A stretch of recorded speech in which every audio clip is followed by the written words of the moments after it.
My wife wanted half of everything in the divorce. Turns out none of it was mine.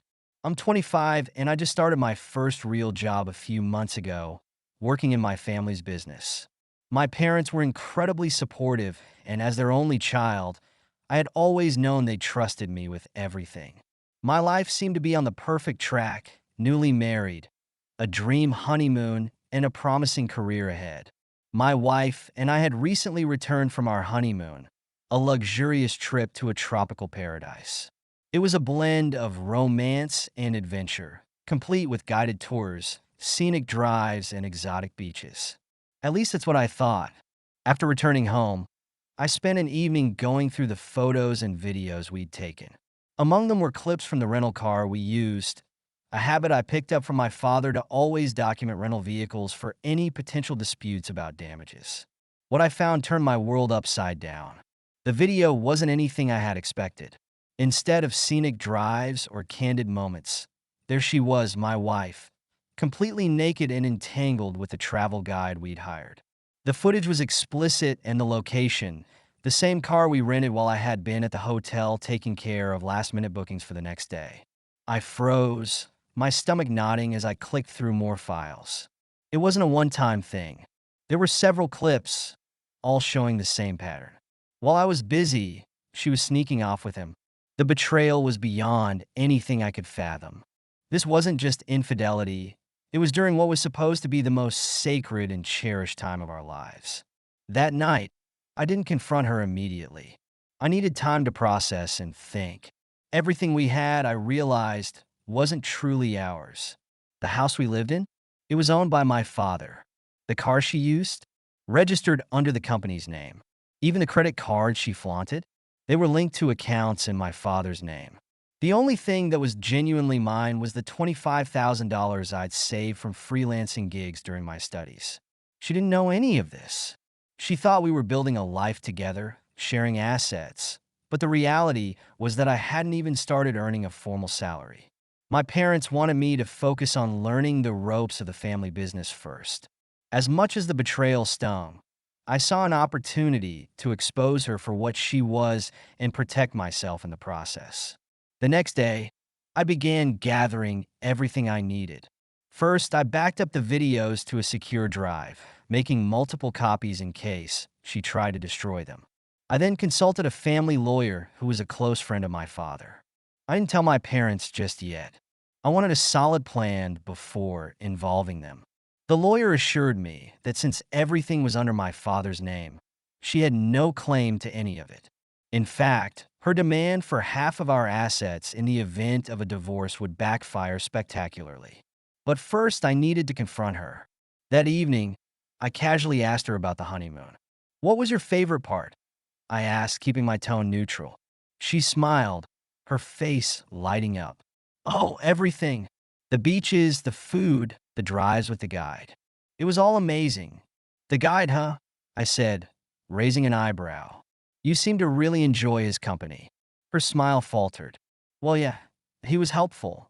"Why?" I didn't answer. Instead, I pulled out my phone and played one of the videos.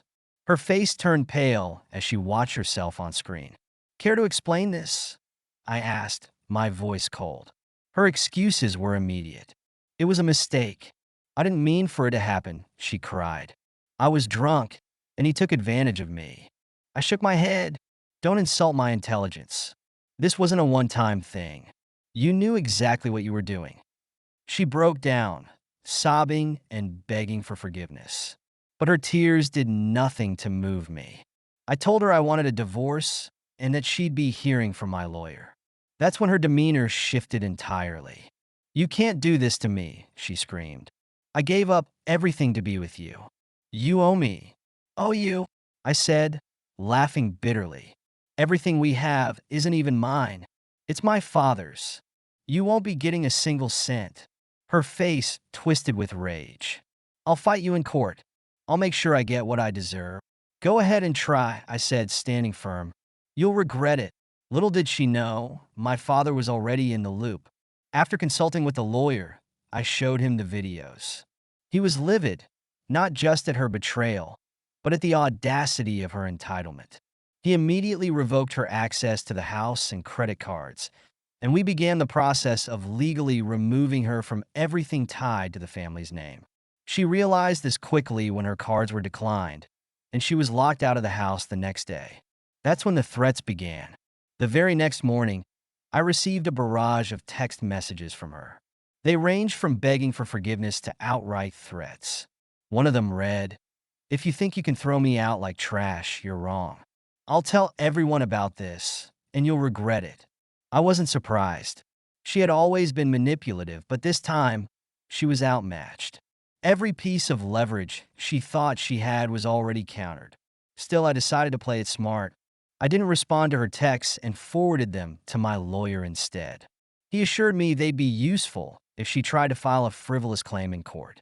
Later that day, she tried to storm into my office at the family business. I was in a meeting with my father and a few of the senior staff when the receptionist called to warn me. "She's here, and she's causing a scene," the receptionist whispered. I stepped outside to see her yelling, demanding to speak to me. "You think you can lock me out of my house?" she screamed. "You don't get to make decisions without me." Calmly, I replied, "It's not your house. It's not even my house. Everything you're fighting for doesn't belong to either of us." Her face turned red. "You're lying. I'm your wife. I'm entitled to half. Let's leave that to the courts to decide," I said, stepping back into the office and signaling security to escort her out. That evening, I sat down with my parents to explain everything. My father, who had always been level-headed, was furious. She thought she could pull this off and walk away with what we've worked for. She has no idea who she's messing with. My mother, though shocked, offered a more compassionate perspective. "You deserve better than this," she said. "We'll make sure she doesn't get away with it." With her full support, I felt more confident than ever.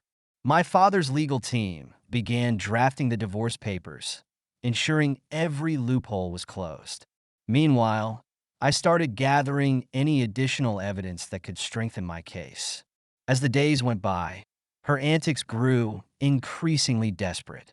She tried reaching out to mutual friends, spinning the narrative that I was abusive and controlling. Thankfully, most of them knew me well enough to see through her lies. Some even came forward with stories of how she had been bragging about her freedom during our honeymoon.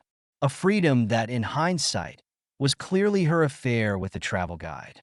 Then came her ultimate play. She filed for divorce and demanded half of everything. In her filing, she claimed emotional abuse and financial control, accusing me of denying her access to our assets. What she didn't realize was that her claims were as weak as her loyalty. During the first court hearing, my lawyer presented the evidence. The videos, the texts, and the financial records proving that nothing was in my name. The judge was unimpressed with her arguments, especially after hearing about her infidelity. Her lawyer tried to pivot, claiming that the videos were an invasion of privacy. My lawyer countered with the fact that the footage was legally obtained from a rental vehicle for documentation purposes. The real turning point came when my father testified. "The asset she's referring to, our house, our business, none of it belongs to my son yet. He's still an intern, learning the ropes. She has no legal claim to any of it." Her lawyer looked defeated. She, on the other hand, looked like she wanted to scream. Outside the courtroom, she approached me. "You've ruined my life," she hissed. "You'll regret this." I stared at her, unflinching. "You did this to yourself. Enjoy the freedom you were so desperate for." Her downfall didn't stop there. After the divorce proceedings, I made sure the videos and her behavior were known to her family and close friends. I didn't actively smear her reputation, but I didn't hold back when people asked why we separated. Word spread quickly, and soon, even her own family began to distance themselves from her. She tried reaching out to me one last time, claiming she wanted to make amends. I ignored her. By then, the divorce was finalized, and she walked away with nothing, not even sympathy from those who once supported her. With the divorce finalized, I thought that chapter of my life was closed, but the aftermath of her actions continued to ripple. Her reputation was in tatters. The travel guide, her partner in the affair, had already been fired from his agency after the scandal became public knowledge. Turns out, I wasn't the only one who had recordings. Another couple we had befriended on the trip had witnessed her flirting with the guide and shared their own videos when the rumors reached them. The agency, fearing liability, terminated him immediately. She was left with no allies. Her family, once staunchly on her side, turned cold after realizing the extent of her deceit. Her parents even called me to apologize, admitting they had been misled by her fabricated stories about me. Had we known sooner, we wouldn't have supported her actions, her father said during the call. While I appreciated the sentiment, I made it clear that their apologies didn't change the damage done. As for me, life began returning to normal. My parents, ever supportive, encouraged me to focus on my career. They insisted that I move back into the family home temporarily to regain stability, but I politely declined. I needed space to rebuild my life independently. My father, however, took one final step to ensure my protection. He restructured the family business to place even more of the assets under his direct control. "We'll transfer everything to you in due time," he said, "but for now, let's make sure no one else can ever pull a stunt like this again." Months later, she made one last attempt to worm her way back into my life. She showed up unannounced at the office, looking disheveled and desperate.